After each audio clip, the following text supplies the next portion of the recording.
Hi friends, good morning. Welcome to my channel. ನಾನು ಪುಷ್ಪ. ಸ್ನೇಹಿತರೆ, ಇವತ್ತಿನ ವಿಡಿಯೋದಲ್ಲಿ ನಾವು ಕಡಲೆ ಸಾಂಬಾರಿನ ರೆಸಿಪಿಯನ್ನು ಮಾಡ್ತಾಯಿದ್ದೀನಿ. ಬನ್ನಿ ಅದನ್ನು ಹೇಗೆ ಮಾಡೋದು ಅಂತ ಹೇಳಿ ನೋಡ್ತಾ ಹೋಗೋಣ.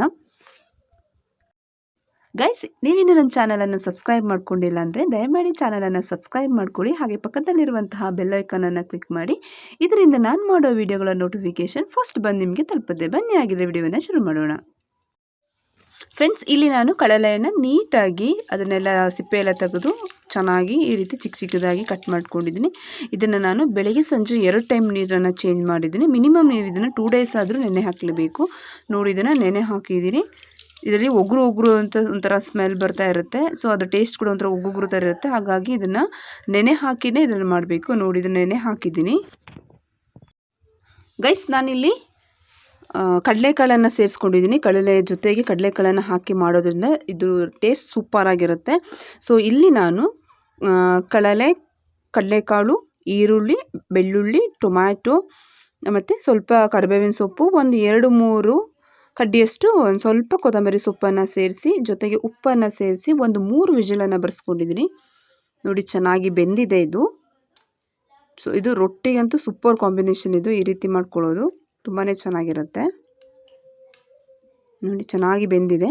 ಸೊ ಇದಕ್ಕೆ ನಾವು ಮಸಾಲೆಯನ್ನು ರುಬ್ಬಿ ಮಾಡೋದ್ರಿಂದ ಬನ್ನಿ ನಾವು ಮಸಾಲೆಯನ್ನು ರೆಡಿ ಮಾಡ್ಕೊಳ್ಳೋಣ. ಇಲ್ಲಿ ನೋಡಿ, ಸ್ವಲ್ಪ ಕಾಯನ್ನು ತೆಗೆದುಕೊಂಡಿದ್ದೀನಿ. ಬೇಯಿಸಿರುವಂತಹ ಟೊಮ್ಯಾಟೊ, ಒಂದು ಸ್ವಲ್ಪ ಹುಣಸೆ ಹಣ್ಣು, 1 ಈರುಳ್ಳಿ, ಸ್ವಲ್ಪ ಕೊತ್ತಂಬರಿ ಸೊಪ್ಪು, 1 ಪಿಂಚಷ್ಟು ಶುಂಠಿ, ಒಂದು 5-6 ಎಸ್ಲು ಬೆಳ್ಳುಳ್ಳಿ. ಕಾಯಿಯನ್ನು ನೋಡಿ ತೊಗೊಳ್ಳಿ. ನಿಮಗೆ ಗ್ರೇವಿ ಕನ್ಸಿಸ್ಟೆನ್ಸಿ ಅಥವಾ ಸಾಂಬಾರು ಕ್ವಾಂಟಿಟಿ ನೋಡ್ಕೊಂಡು ಮಾಡ್ಕೊಳ್ಳಿ. 2 ಟೇಬಲ್ ಸ್ಪೂನ್ ಖಾರದ ಪುಡಿ, 2 ಟೇಬಲ್ ಸ್ಪೂನ್ ಧನಿಯಾ ಪೌಡರ್, ಸ್ವಲ್ಪ ಅರಿಶಿಣವನ್ನು ಸೇರಿಸಿ ರುಬ್ಕೊಂಡಿದ್ದೀನಿ. ಈಗ ಒಲೆ ಮೇಲೆ ಒಂದು ಪಾತ್ರೆಯನ್ನು ಇಟ್ಟು ಬೇಯಿಸಿಟ್ಟಿರುವಂತಹ ಕಡಲೆ ಮತ್ತು ಕಡಲೆಕಾಳನ್ನು ಅದ್ರ ಜೊತೆಗೆ ಖಾರವನ್ನು ಸೇರಿಸಿ ಚೆನ್ನಾಗಿ ಮಿಕ್ಸ್ ಮಾಡ್ಕೊಳ್ತಾ ಇದ್ದೀನಿ.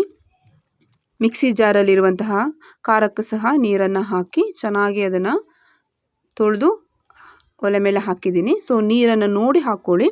ರುಚಿಗೆ ತಕ್ಕಷ್ಟು ಉಪ್ಪನ್ನು ಸೇರಿಸಿ ಒಂದು ಸಲ ಹೀಗೆ ತಿರುವು ಹಾಕ್ಕೊಂಡು ಮುಚ್ಚಳದಿಂದ ಮುಚ್ತಾ ಇದ್ದೀನಿ. ಸೊ ನೋಡಿ, ಇವಾಗ ಕುದಿ ಬಂದಿದೆ ಸಾಂಬಾರು, ಕಾಣಿಸ್ತಾ ಇದೆ ನೋಡಿ ನಿಮಗೆ. ಸೊ ಟೇಸ್ಟ್ ಕೂಡ ತುಂಬಾ ಚೆನ್ನಾಗಿರುತ್ತೆ. ಸೊ ನಿಮಗೆ ಕಾಯಿ ಪ್ರಮಾಣ ಮತ್ತು ಖಾರದ ಪ್ರಮಾಣವನ್ನು ನೋಡಿ ಹಾಕ್ಕೊಳ್ಳಿ, ನಿಮಗೆ ಎಷ್ಟು ಬೇಕಷ್ಟು. ಇವಾಗ ಇದು ಸಾಂಬಾರು ರೆಡಿಯಾಗಿದೆ. ಇದಕ್ಕೆ ನಾವು ಸ್ವಲ್ಪ ಒಗ್ಗರಣೆಯನ್ನು ಹಾಕ್ಕೊಳ್ಳೋಣ ಬನ್ನಿ. ಸೊ ಎಣ್ಣೆಯನ್ನು ಇಟ್ಟು ಅದಕ್ಕೆ ಸ್ವಲ್ಪ ಸಾಸಿವೆ, ಬೆಳ್ಳುಳ್ಳಿ, ಕರಿಬೇವಿನ ಸೊಪ್ಪನ್ನು ಹಾಕಿ ಒಗ್ಗರಣೆಯನ್ನು ಹಾಕಿದೆ ಅಂತ ಹೇಳಿದರೆ ರುಚಿಯಾದಂತಹ ಕಡಲೆ ಸಾಂಬಾರಿನ ರೆಸಿಪಿ ಅಕ್ಕಿ ರೊಟ್ಟಿಯ ಜೊತೆಗೆ ರೆಡಿಯಾಗಿದೆ. ಸೊ ಇದನ್ನು ನೀವು ಮನೆಯಲ್ಲಿ ಟ್ರೈ ಮಾಡಿ. ರೆಸಿಪಿ ಹೇಗಿತ್ತು ಅಂತ ಹೇಳಿ ಕಮೆಂಟ್ ಮಾಡಿ. ಹಾಗೆ ವಿಡಿಯೋ ಇಷ್ಟ ಆಗ್ತಾ ಇದ್ದರೆ ಲೈಕ್ ಆ್ಯಂಡ್ ಸಬ್ಸ್ಕ್ರೈಬ್ ಮಾಡ್ಕೊಳ್ಳಿ ಅಂತ ಹೇಳ್ತಾ ಇವತ್ತಿನ ವಿಡಿಯೋನ ಮುಗಿಸ್ತಾ ಇದ್ದೀನಿ. ಮುಂದಿನ ವಿಡಿಯೋದಲ್ಲಿ ಸಿಗ್ತೀನಿ. ನಮಸ್ಕಾರ.